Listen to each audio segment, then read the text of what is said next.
In this video, our guest Sumner Hobart shares 4 tips that will help all Amazon sellers to improve their market and product research. He shows how to analyze product sales volumes on Etsy and how to use this data. Sumner also teaches how to use different tools like Helium 10 free extension to analyze competitors, Mongoose tool for keyword data, and Picfu for different A/B testing. This video is hosted by Lisette Lees. She works with different Amazon brands. And if you like this video, don't forget to click like button and subscribe to the YouTube channel of Orange Click.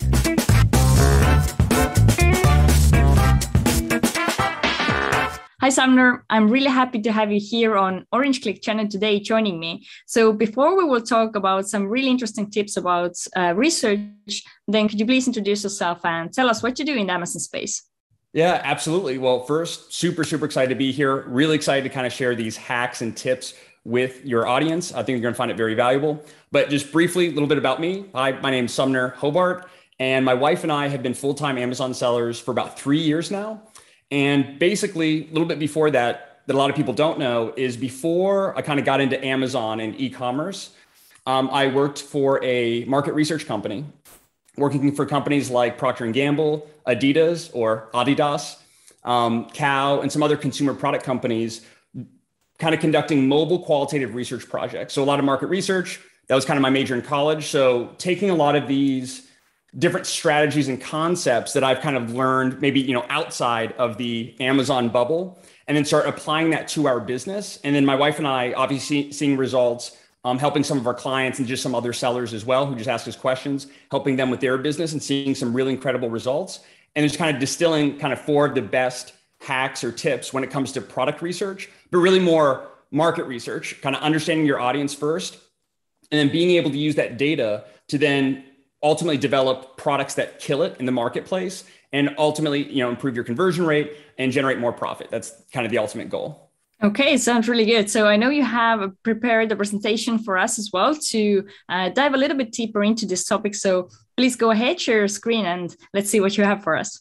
Yep. So like I said, I'll kind of breeze through this. And Lisette, if you need me to stop at any point, just let me know. I know I can speak a little bit fast, but I'll try to be mindful. But I get really excited about this, and I hope you guys are as well.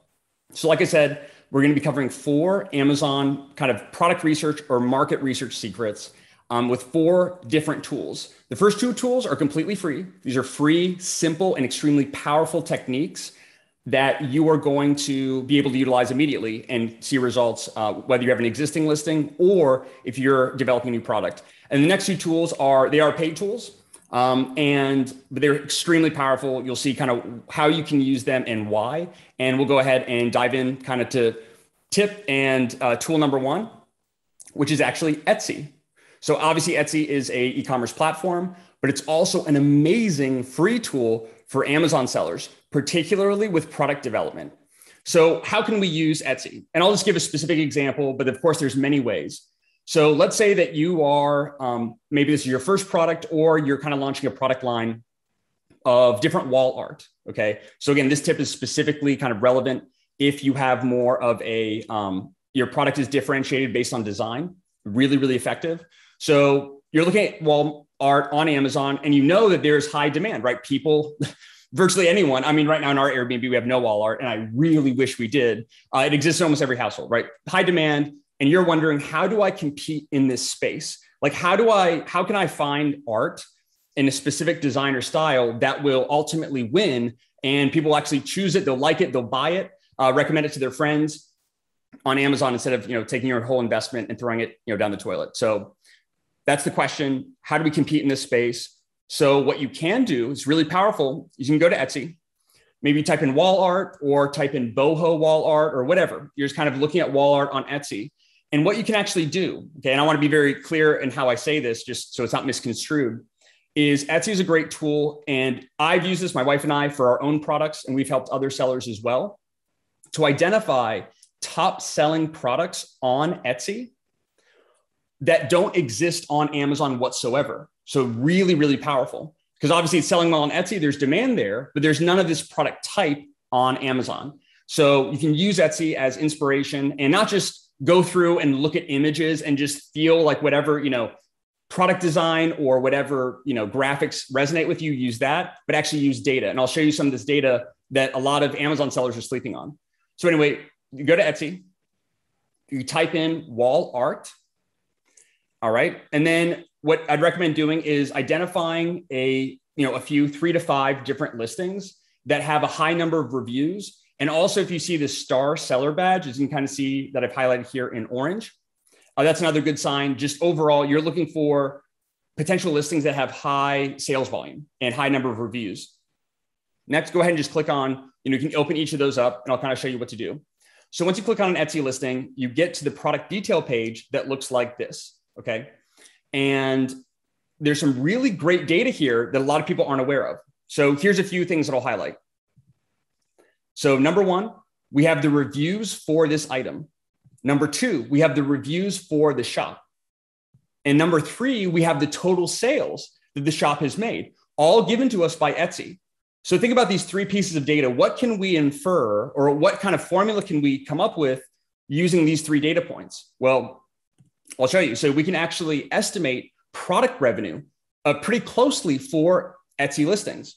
And how you do that is item reviews divided by the total shop reviews, multiplied by the total shop sales, multiplied by the price. So I know it seems like a little bit long, but basically, if you think about it, if we go back, so let's say, just to keep things simple, if we look down here at reviews for this item in the bottom left-hand corner of the screen versus the total reviews for the shop, let's say that of all the reviews that exist for this listing, 10% are for this product.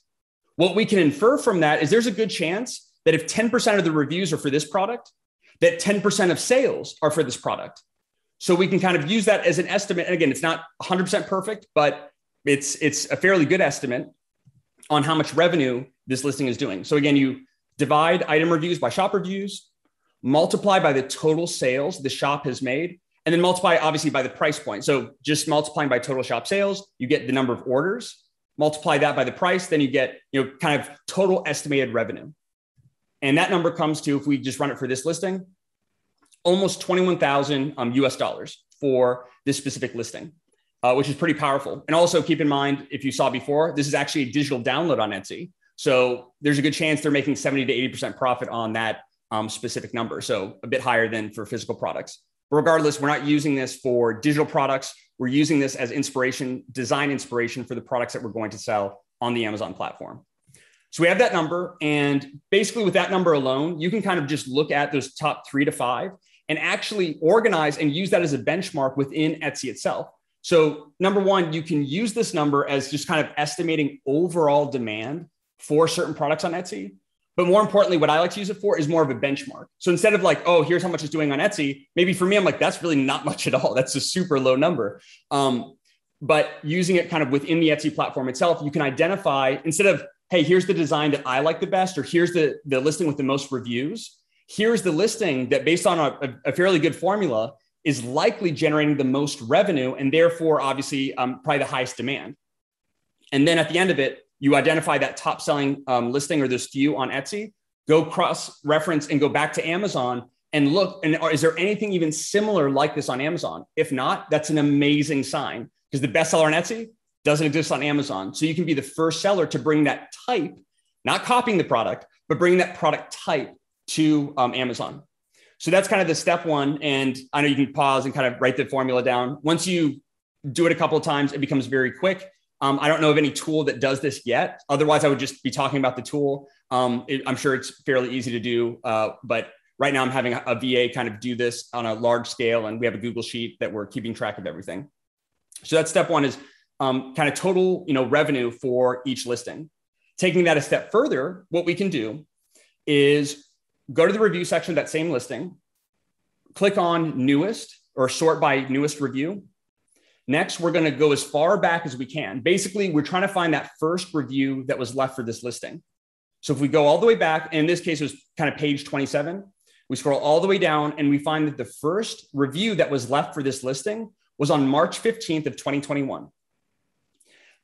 So, currently, as of the recording of this video, that's about 8 months that this listing has been active. Because in general, especially some better sellers on Etsy and some of these higher volume products, usually from what I've seen, the first review is usually left within the first month of a new product kind of being launched on Etsy. So it's a fairly good estimation. So now we have total revenue. We have total time that the listing has been active or since the first review was left. We take those two numbers and then we can estimate, monthly, because sometimes you'll see a certain listing where overall revenue is much higher than another, but you really want to ultimately see revenue per month. So again, you can use this number as just overall demand, how much demand is there for this product?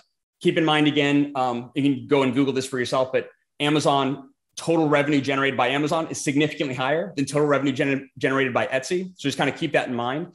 And that's why I like to use this instead more as a benchmark to kind of compare different listings on Etsy.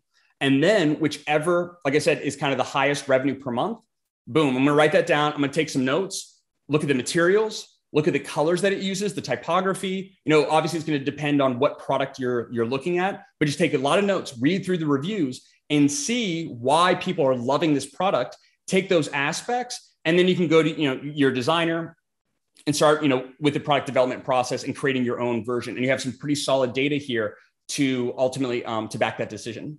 So again, you're going to see a few data points here, and this is kind of one of them, really powerful. And like I said, as you do it a few times, it gets a lot faster, even though it seems kind of like a lot of numbers floating around at first. So that's number one. Is everything good, Lisette? Yeah, everything sounds really interesting, and I'm eager to listen what's your second tip for us.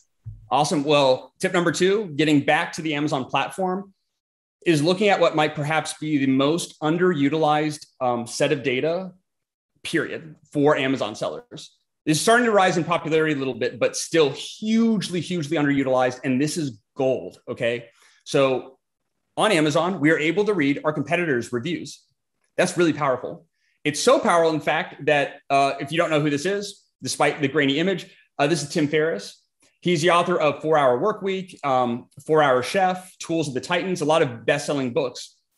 And this book specifically, the 4 Hour Chef, he developed this book, this best-selling cookbook, from negative Amazon reviews. What Tim Ferriss did is he looked at literally the bestsellers list of the best-selling cookbooks on Amazon. Then he had a VA go through and identify what were the most frequent phrases associated with negative reviews. Negative reviews being 1, 2, 3, and 4-star reviews. By the way, 4 and 3-star reviews are the best review data that you can have, because people who leave 3 and 4-star reviews, either I like the product or I love the product, but it didn't do this, but it was smaller than expected. It didn't come with this, it whatever. So what he found is that, for example, in all the top cookbooks, and he literally would cite this, brisket. They're all like, oh, I love the cookbook. I wish there was a recipe about brisket. And it wasn't just like, oh, one person said this, so therefore let me make a cookbook with brisket in it. It was, at this scale, probably dozens or hundreds of people saying, I wish there's brisket. I wish there was, I don't know, some kind of Turkish dessert, just whatever. And made a hit list of the most frequent, basically the most frequent recipes that were not included, and took all of those recipes along with the recipes that people loved as well and put them together into one cookbook, to where all of those recipes that people were dying for were now all in one place. And it is crushing. And you can do a little bit more research on your own and look at some YouTube videos. Super interesting story. So that was very kind of impactful to me when I was listening. I'm like, oh my gosh, how can I do this with my own products? So Tim probably took a little bit of a more, in a way, a more inefficient route. You could hire a VA and kind of analyze reviews at scale, but I'm going to show you a little bit more of a simple and still free way to do this. So again, going back to our wall art example, again, we're thinking about launching our own type of wall art, but we want to make sure that our product is going to crush and just perform. So what we're going to do is try to identify negative sentiment and negative pain points that exist in the wall art marketplace. So let's say we go through, type in your main keywords into Amazon, identify some of those, 3 to 5 of those competitors that have a high number of reviews. That's really what you're looking for, because kind of like in the United States, there's the expression where there's smoke, there's fire. Well, generally, not always, and especially with some of these, review scams that have been happening, but generally where there are reviews, there are sales, right? You can't have a review without a sale, or at least a verified review, right? So you're looking for top selling products in your category that have a decent number of reviews. Okay, so that's step one. So we'll go ahead and just we'll say this is our first candidate. We're going to go ahead and click. So we get to the product detail page. Great. What you could do at this step is go ahead and click on the 2097 ratings and then manually go through yourself. Or you could also use a tool. I've used this and have found it's amazing. It's a Helium 10 Chrome extension. Now, again, Helium 10 has like a paid plan and everything. This Chrome extension currently right now is completely free. And the Review Insights tool with this Chrome extension is totally free. So you don't even, I think you might have to like create a free account or something, but it's totally free to use. And it's super helpful. It saves a lot of time. And I'll show you how that works.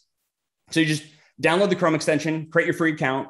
Then once you're there on the Amazon product detail page, like you see here, you click in the top right corner of the Chrome extension, you'll see this drop down and then click on Review Insights. Then once you do that, I might be covering up a little bit here, but once you do that, you'll click on Extract Reviews in the top right corner, just that simple.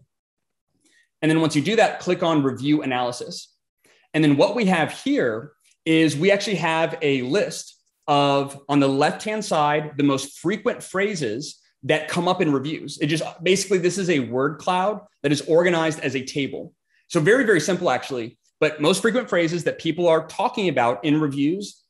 And then on the right-hand side, it's the average review rating associated with that phrase. So what's really cool here is there's a couple things you want to look at. Okay, there's two concepts: points of parity and points of differentiation.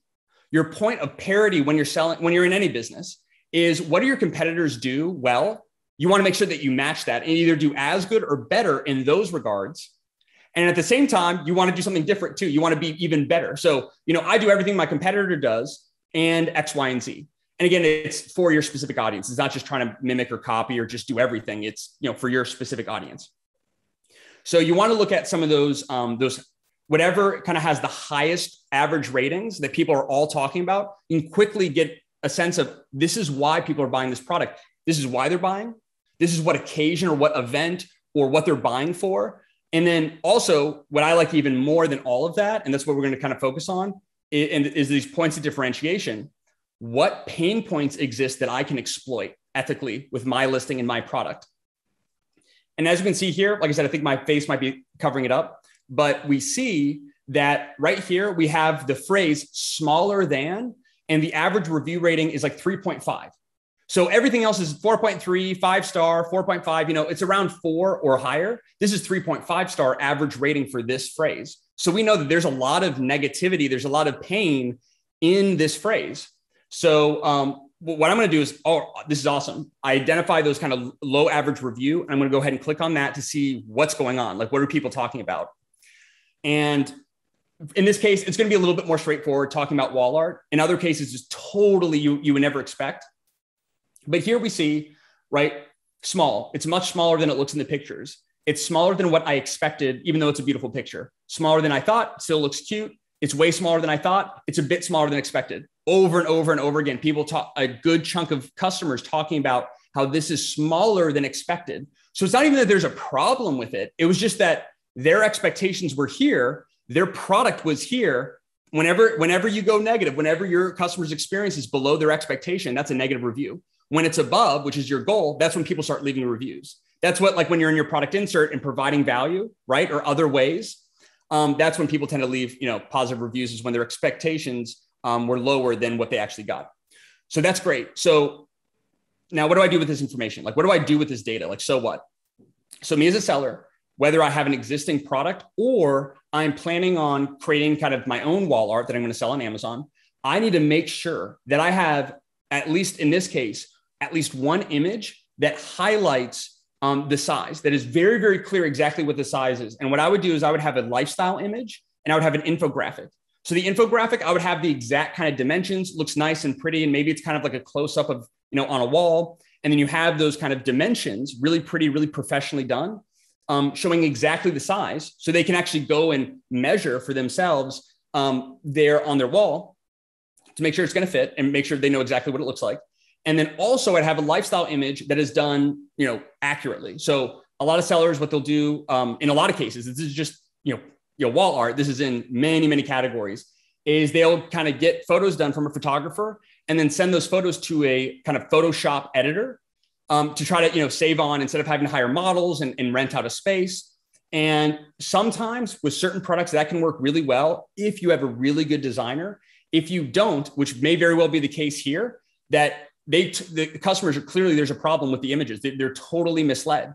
So I would make sure that I would have a very accurate, to go a little bit more deeper, whether you're in United States, Europe, or wherever, I'd go and find an Airbnb, a nice, relatively inexpensive, but really nice Airbnb in my area. I'd go find a local photographer, get a sample or, one of my products, one of my wall art, put it up there, get some photos right there in that beautiful space just in one day, and clearly kind of show exactly what those dimensions look like. So anyway, that's kind of how deep I can go into this one data point. But if you have a listing and you're clearly showing exactly, at the very least, what the dimensions are, you can reduce your negative reviews at the minimum. But also, I know that, hey, people kind of wish it was a little bit bigger. Obviously, it looked bigger in the images than they purchased. So I would also look at, what size is my competitor? Maybe I should make mine a little bit bigger. So there's a couple kind of insights that you can draw from this data point and then use that in your bullet points, in your images, whether you're, looking for a new product. If you have an existing listing, you can do the exact same thing. And if you haven't read your competitors' reviews, your top 3 competitor reviews, and you already sell on Amazon,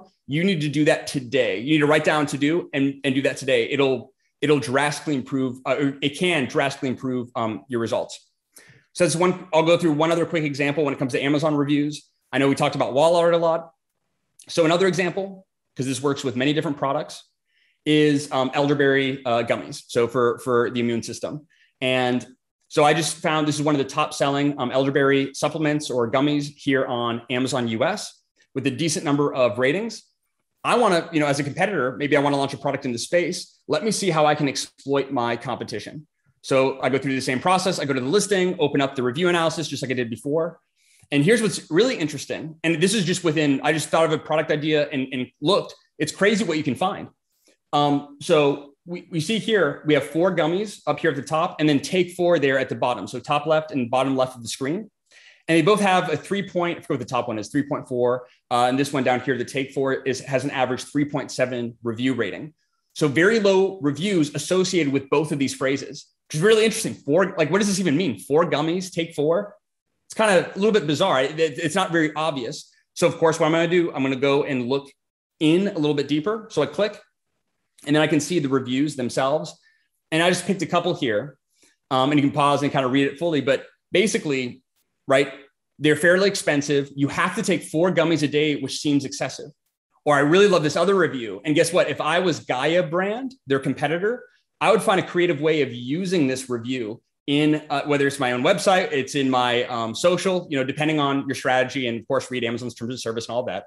But they are deceptive in their supplement facts. For 4 gummies, you actually only get 27 milligrams of elderberry. Go with Gaia brand. For 2 capsules, you get 158 milligrams of elderberry. That's 131 milligrams more. So I don't know if this was, a kind of a shady thing that the competitor did, or this is an authentic review. But the key is when you see this consistently, all right, that's a great data point. And that's, if I'm Gaia brand, if I'm the competitor, I'm going to show like, hey, they might have a cheaper overall price. And that's maybe why people are choosing, because they're like, oh, look, it's the same number of elderberry gummies. And this one is like half the price. It's like, yeah, because you have to take double the amount of supplements. So I'd make sure maybe in my imagery, I would have kind of a brand comparison chart in my bullet points. You only need 2, while the other, competitors only have X amount of milligrams, in this, blah, blah, blah, blah, right? I would have a bullet point and I would have an image that's specifically cut into this. A lot of Amazon sellers aren't using this, and they're not really, a lot, some are, but many are not analyzing their competition critically, but really getting your audience's perspectives, especially for higher certain products like this, where you're ingesting it into your body, higher price items as well. In general, those type of items, obviously the consumer is going to go through a lot more research before the actual purchase in a lot of cases. So especially in that case, they're going to be reading through these reviews, and then you call out the fact that you only need 2 gummies on yours, or while others, only have this many milligrams, blah, blah, blah. You calling that out, a lot of them are reading these reviews and you're the only seller that's speaking to them. So that's just kind of another, and I could go on all day. This is super powerful, but I would definitely encourage you. If you do this today and you haven't done this before, you're going to find some really interesting data points and understand your audience significantly better, update your copy and your images, and then track your conversion rate, your unit session percentage. And I think you'll see some pretty great results. So that's a little bit about Amazon reviews. I know it's kind of been a lot. Is it too much? How do you feel, Lisette? Is it? I think it's the case always is when the presentation is really value packed and gives really actionable tips. It's quite easy to follow, though it is tense sometimes.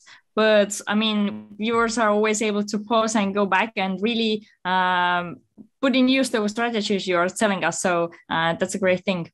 Perfect. Yeah, I know I should have said that, but yeah, it is. I'm literally as best as I can with the time constraints that we kind of have, just pushing it all out. And like I said, it's pretty easy to just pause at any point and take some notes. And of course, I'll mention this at the end, but questions I'm happy to answer. But good. Just want to give you a pulse.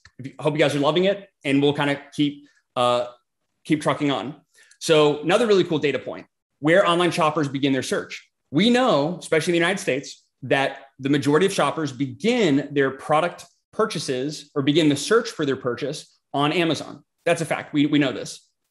What a lot of people don't know is a huge percentage of shoppers will actually begin, or at the very least include as part of their kind of purchase decision, their customer journey, will include or begin on search engines. And obviously the most notable search engine is Google, right? By far, quite a bit more than Bing. And well, at least in the US, and I know there's like Yandex and things like that, but in general, search engines, and regardless, Google's still a powerful tool, even if you're in other marketplaces as well. So basically, we know that people are looking for products on Google. A lot of Amazon sellers are kind of almost trapping themselves in this beautiful yet still limited ecosystem of Amazon. They use Amazon only tools. They only look at Amazon. And while that's amazing, you always want to diversify your data. So just like you diversify your investments, hopefully, you're also diversifying your data. You want to see multiple data points. And I'll give you a very specific example of why it's dangerous to just rely on Amazon only data. So, okay, people are shopping on Google. Awesome. How can we use that? How is that relevant at all? Great. So what we can do is we can use a Google research tool. There are some free tools out there. Like there is there's Ubersuggest. I think they have a free trial, although they've changed what they make available in their free trial. There is Google Keyword Planner. If you have a Google Ads account, I think at this point, you used to be free for everybody. Now you need a Google Ads account. And I think you may need to spend like $1 on just ads, and then you automatically like get access. So I guess technically, paid. But aside from that, this is the tool I personally use. I've been using this for a while now. It's been many, many months. Maybe it's been years. I don't know, but it's been for a while. It's super powerful. But there's many tools out there. Just know that. But essentially, you're just trying to find a tool to extract that data from Google. That's what we're trying to do. And there's multiple ways to do that. So I use this tool called Mangools.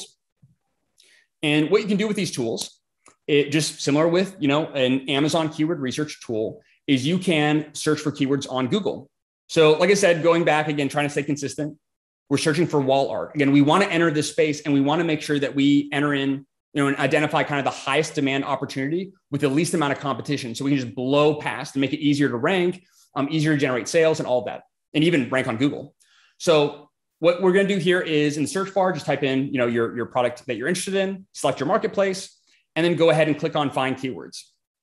And a reason that I use this tool, though many do something similar, is what I like to do is I filter by the kind of keyword difficulty. There's like SEO difficulty, keyword difficulty. Basically, with this tool, we can identify keywords that relate to wall art in this example, that have high amount of monthly searches on Google, but have low options or low kind of search engine results on Google. So that's a really powerful. So same thing, idea of, high demand, low competition products on Amazon. It's the same, but we're using an other tool. And what this is going to do is I've tested this. I've looked at this.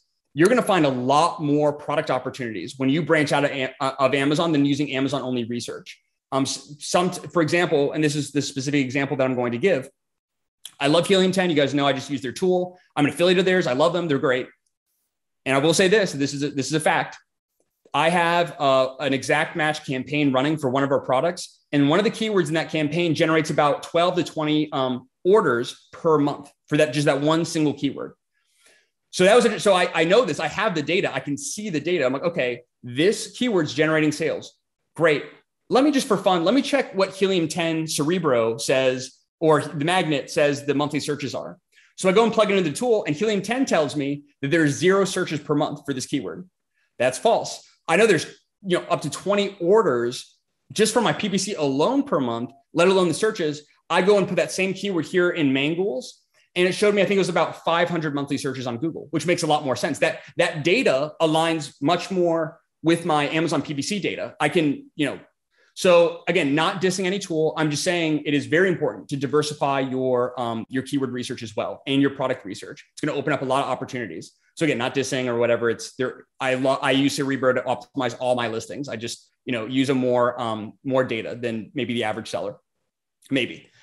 So again, on the left, we have basically organized by search volume, high to low search volume of different keywords relating to wall art. And on the right, we just see that these are all relatively low keyword difficulty based on the formula this tool has.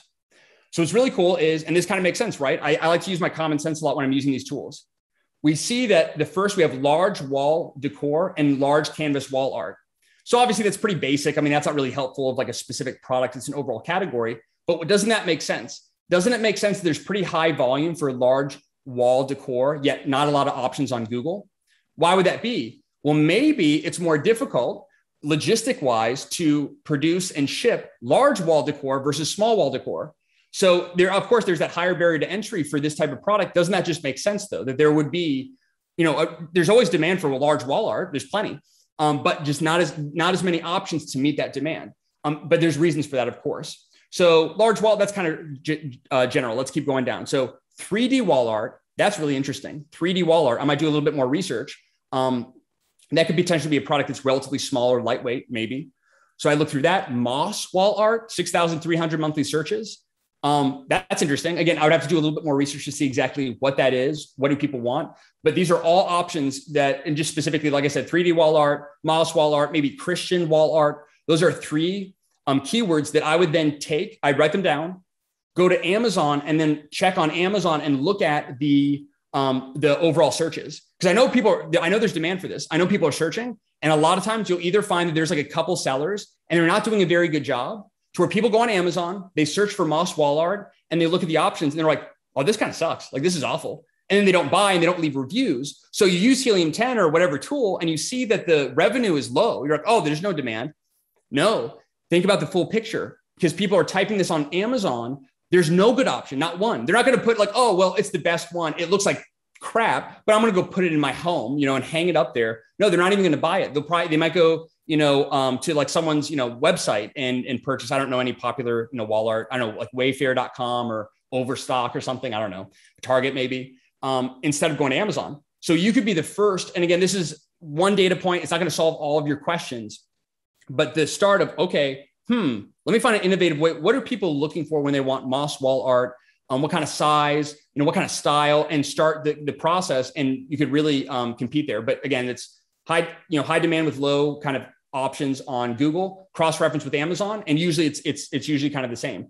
And then also just another, I know it's like a lot that I'm kind of vomiting at once, but another quick little tip is many times you'll find this, especially with these type of products, these get, when you create an Amazon listing, it gets really easy to rank on Google, your Amazon listing to rank on Google for these type of keywords.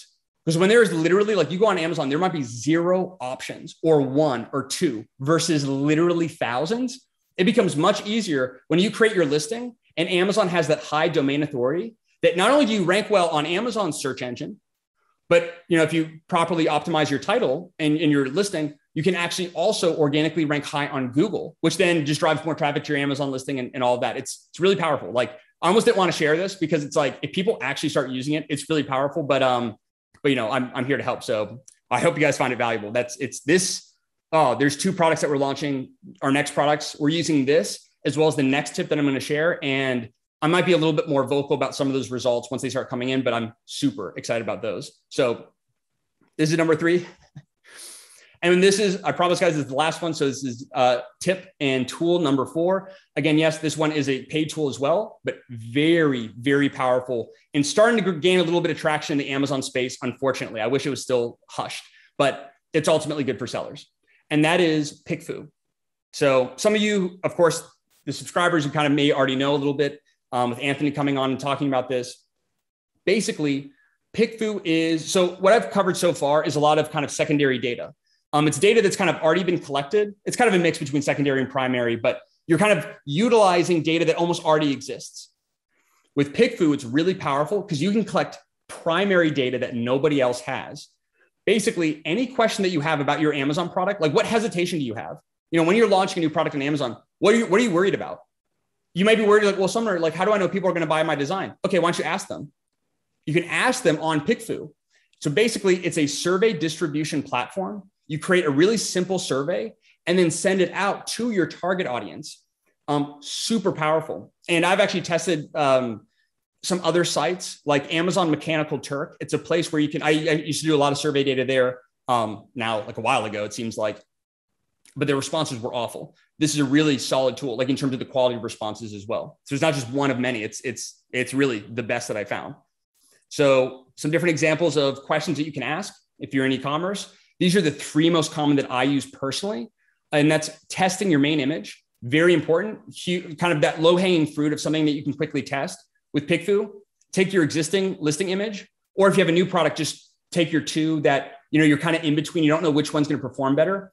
Go ahead and throw those here into PickFu, run a test, and whichever one wins with statistical significance, go ahead and take that image. And you can potentially also do an A/B test on Amazon. You can, you know, kind of test to see which actually performs better. But in general, what I found is that better performer on PickFu also will perform better on Amazon. So boom, that's an immediate increase in conversion rate right there. Very low hanging fruit is the main image. And also I like to use a lot is product concept and product design. Again, going back to the idea, there are so many, and you know this, if you've done any research on Amazon or even look at your competition, you look at certain categories and they're all like, it's all the same color. They're all red. They're all black. They're all the same design. It's just the same. Someone launched this product and then everyone copied it. So it's super differentiating based on design. Even if you have a more functional type of product, oh, there's so much room. There's like unlimited room on Amazon. It's amazing. So super powerful. So anyway, those are the 3 main that I use. So you kind of select your purpose. So, you know, why are you running a test? What question do you have that you want an answer to? Then you can identify your target audience. And there are a ton of, they're adding more like all the time. It's pretty cool. For example, you can target dog owners, supplement users, people who exercise frequently, male versus female, Prime members, alcoholics or not, cat owners, all of these kind of things, and a lot more. Like there's like cryptocurrency and all these kind of things. So and you're likely to be able to find your target audience there. And you have your question, you send it out to your target audience. And then what happens is you get responses. So 2 things happen. And I don't know why this image cut, but you can get the picture here. Is 2 things happen. Number 1, people will rank, in this case, you know, if it's a main image, if it's a product design or product concept, will rank which design concept or whatever that they like the best. But more importantly is they give their reasons for why that's the case. And it's really cool when you start reading through the reasons and you start tallying and seeing that very specific things start adding up more than others. You find out what's most important to your audience and you know why, which is super powerful. And your competitors don't have it. They're not using this. It's awesome.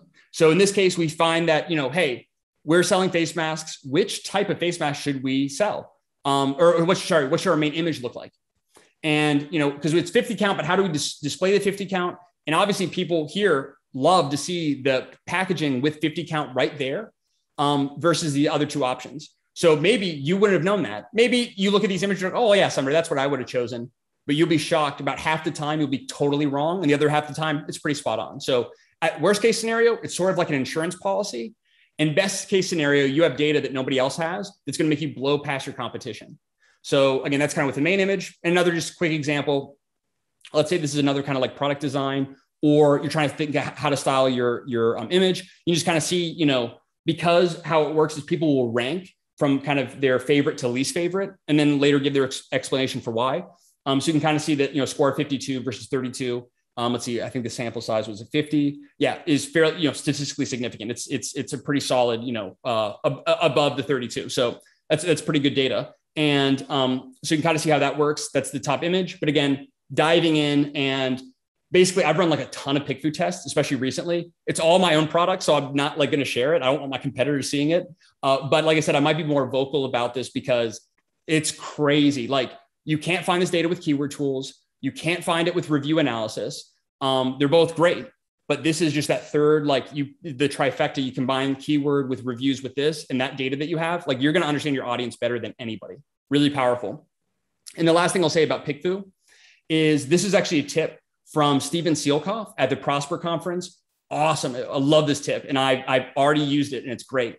So you're looking to develop a new product. You're going to take your top competitor's product. You're going to put it up on PickFu and you're going to ask this question. Hey, we're launching, hey, we're launching a 2.0 of this product. What would you do to improve this product, whatever it might be? And the responses that you get are awesome. Like here, and you can then see, okay, what are the most frequent phrases? Like what are people saying the most often of how to improve? And there's going to be some things that clearly come up, especially if you have like a minimum of like 100 respondents is awesome. That's what I'd recommend is 100 to 200, but 100 is pretty solid, more than 50. And you start looking through, you see those frequent phrases and you're like, bingo, like I know exactly what to do to my not like stealing your competitor's product and then like, improve it, but creating your own, kind of looking at, okay, what does my competitor do well? Again, those points of parity.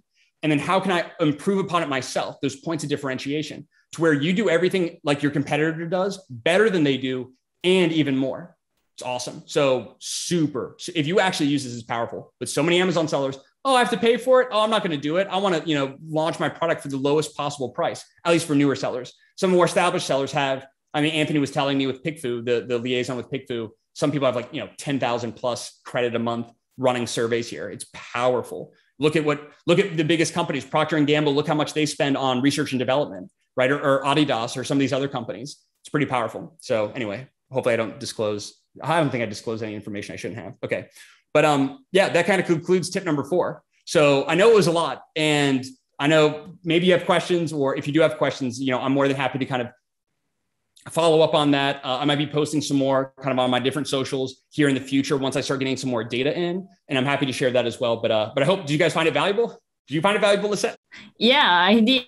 Of course. Thank you so much. It was really value-packed presentation, as I already mentioned in the middle of the presentation. Really cool tips, and I think it's definitely a good idea from you to include some of the free tools, but also talk about some of the paid tools, because oftentimes the benefits that sellers get out of those paid tools, the value is just huge. So I wanted to ask a couple of questions as well. I really love the tip about using review data, because analyzing reviews isn't that difficult, but oftentimes sellers for some reason don't do it. So I wanted to ask for new sellers when it's the right time for them to dive into the reviews, let's say when they're about to find their new product or their first product.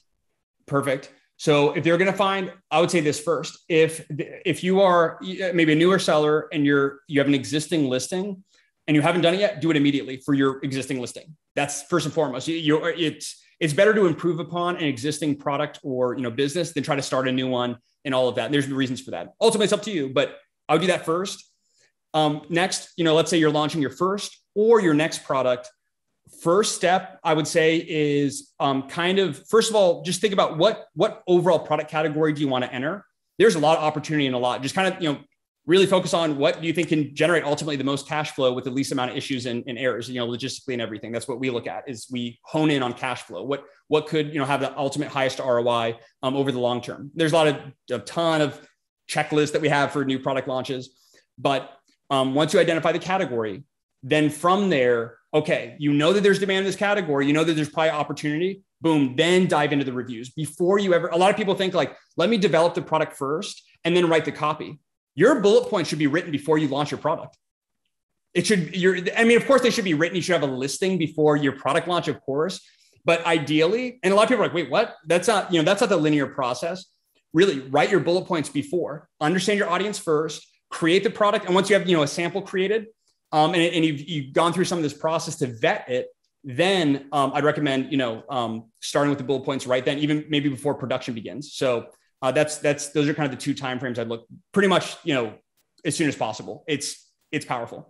Okay, very good. And do you have any tips how to organize the data you are able to get from by using Helium 10's free extension? Like you saw how to kind of see the lists of phrases and all the information, but what do you do usually next? Yeah, so what I do, I will say this, and it's something I should probably perfect. I have a ton of Google Sheets, and what I'm working on is it's just the way that my mind works and my process works is I have one single Google Sheet. And you know what? if I can, I'm not going to promise anything. I might try to share it with the audience if I can, like just the overall template. If it's in a decent state, I'm sure it's like ugly right now and I'd have to improve upon it a little bit. But I have a Google Sheet where what I'm looking for, especially when launching a new product, like either a brand new product or kind of, building out, I have variations for an existing product I want to kind of maximize, is I want to look at multiple data points. So I'll have, product X in like a row, and then each column is like all this different data. So I have like Amazon keyword volume. I have Google keyword volume. I have estimated Etsy sales of the top seller, top selling, sales on Amazon and all of these things. So sales volume, keyword data, all there kind of one at once in one place. And when I have multiple ideas and I have all that data, there's clearly a winner. I'm like, oh my gosh, there's less competition for this and there's higher demand and my margins could likely be 60%. That's awesome. Like I'm definitely going to move forward with this product. And then on the next tab, then I'll have those reviews. And what I like to have is, if I can describe it to the best, is I'll have two sections. Section 1 is positive. Section 2 is negative. Positive is in green, negative is in red. And then underneath that, I'll have basically go by I usually just focus on the top 3. You do top 5, but usually that's enough for me to start really seeing consistencies in data. And that's really what you're looking for with more qualitative data or things like this, is once you start seeing consistencies, like it wasn't just like, oh, someone said this once, so therefore that's my differentiation strategy. It's like, no, you want to see someone saying it dozens of times compared to all these other points. So I'll look at, competitor 1, the top most frequent cited negative phrases, and then how often they were repeated. So, it was too small. How many times was it said? It was grainy. The image of the wallet was grainy. How many times was that said? It came broken. How many times was that said? So go through competitor 1, negatives, how many times? The top positives, how many times? And then competitor 1, competitor 2, competitor 3. And then I tally up everything. So I can kind of specifically exploit certain competitors because I have it broken down to that level. And then if I want to, obviously overall, I can look at basically like, the index. I can look at the overall category, even though it's only 3, it's still, it can still be, significant. What overall are just customers saying about the category in general? And then that data specific, like literally, I basically am able to identify the top 5 selling points, whether that's features or benefits.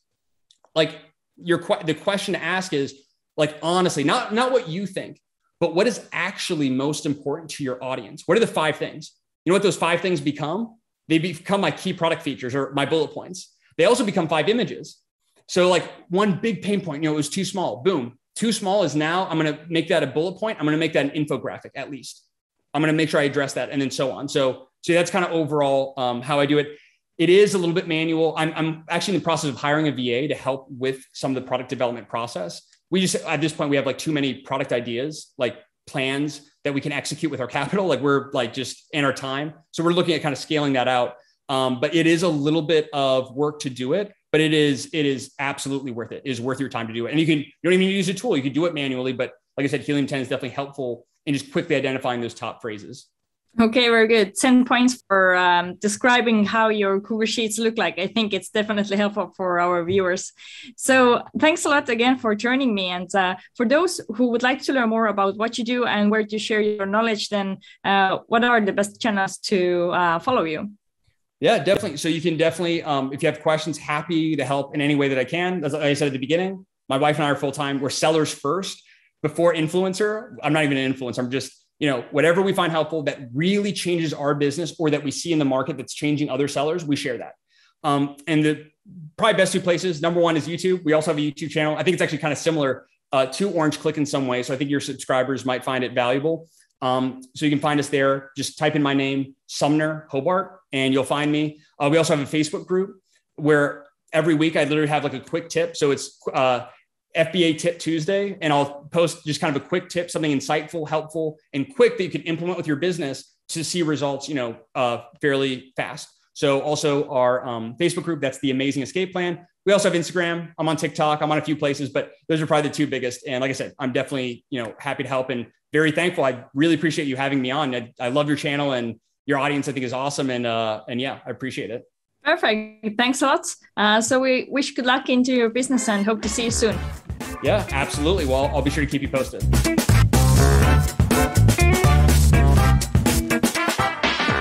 I hope this video will help you to do Amazon product research better. If you want to contact Sumner and learn more about what he does, find the links below in the description of this video. And now I would recommend you to watch another video with Chris Rawlings, where he shares a formula for Amazon A+ content. Implement it and maybe your sales will increase.